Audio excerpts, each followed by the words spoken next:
মহুয়াকে officer জিজ্ঞেস করলো, ওরা আপনার মেয়ে শারীরিক হ্যারাস করেনি, তাহলে খুনের সিদ্ধান্ত নিলেন কেন? মহুয়া এখনো চুপ করে রইল। অফিসার কঠিন স্বরে কান্না থামান। এইসব দেখে সহানুভূতি পাবেন ভেবেছেন? মহিলার জন্য ভদ্রভাবে কথা বলতেছি, এখন দেখছি মাথায় উঠে গিয়েছেন। 3টা মানুষ খুন করেছেন, এতটা ভোলা ভালো নন।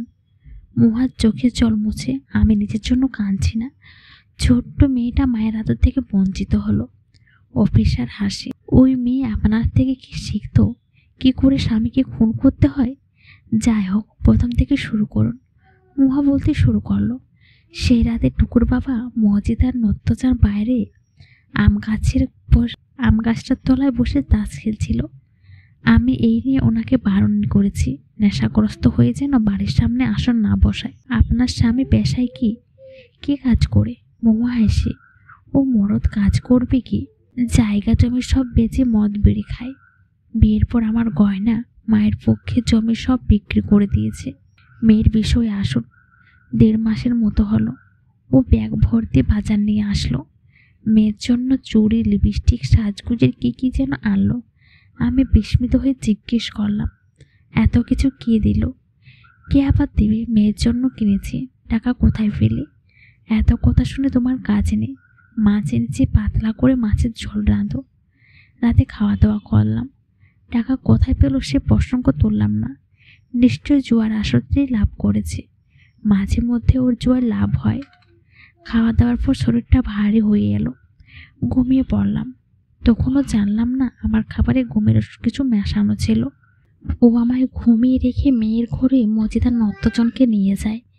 আমি তো বিষয়টা ধরতে পারিনি, কল্পনাও করিনি ওই কাপুরুষটা এত পাষাণ আর নর পিশাচ। পরের দিন সকালে টুকু আমায় বলছে ওর নাকি বুকে কামড়ের ব্যথা করছে। ভাবতে লাগলাম সবার ব্যতিক্রম। তারপর থেকে ও মেয়ে অন্য অনেক কিছু কিনে আনে। নেশার সামগ্রীও বাড়তে লাগলো। আমি বুঝে উঠতে পারলাম না ব্যাপারটা কি। মেয়ের আমার শরীর যেন ঠিক থাকে সেই জন্য রোজ আধা কেজি দুধের ব্যবস্থা করলো। 2-3 দিন পরপরে রাতে খাওয়ার পর শরীর কেমন যেন হালকা হয়ে আসে। সারা রাত ঘুমায়, পরের দিনও সারা রাত ঘুম হয়। বহু কষ্টে জেগে থাকি। মেয়েও 2-3 দিন পরপর বলে ব্যথা লাগে, কেউ যেন তাকে জড়িয়ে ধরে।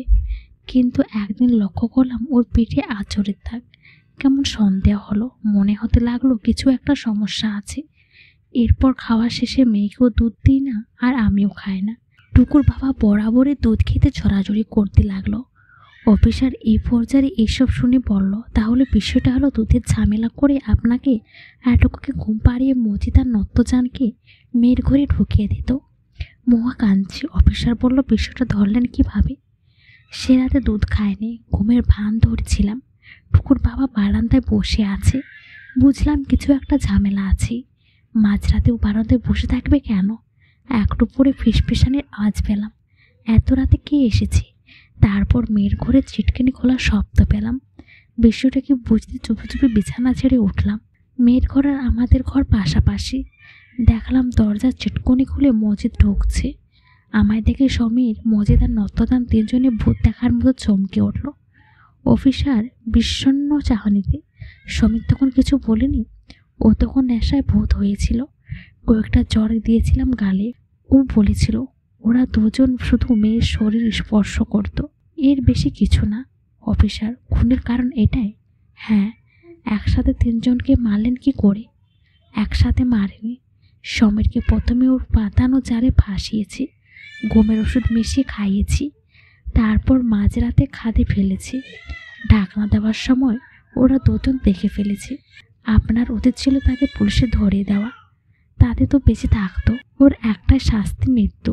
ওরা তো এক প্রকার মুক্তি পেয়ে গেল, আর আপনি বাকি জীবনটা জেলে কাটাতে হবে। গল্পটা কেমন হয়েছে অবশ্যই কমেন্ট করে জানাবেন।